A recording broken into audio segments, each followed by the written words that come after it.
আমাদের আজকের প্রধান অতিথি আমাদের মঞ্চের সংগ্রামে সাথে আনোয়ারা উপজেলা আওয়ামী লীগের সাবেক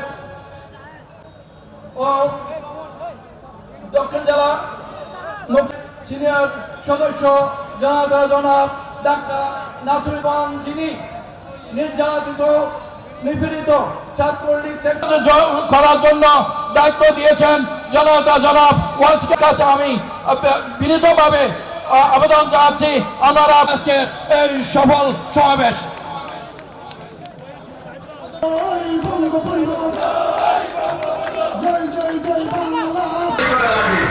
আমরা করব, আমরা আছি আপনার পিছনে।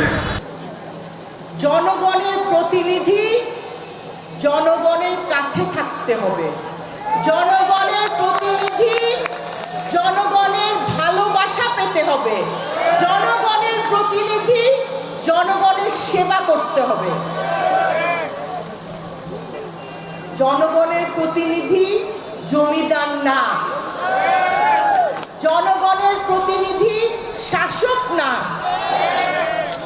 এইটা আমার নেত্রী মাননীয় প্রধানমন্ত্রী জননেত্রী শেখ হাসিনা আমাদের বারবার মনে করিয়ে দেন। যারা সুবিধাভোগী আছে আপনারা সবার খবর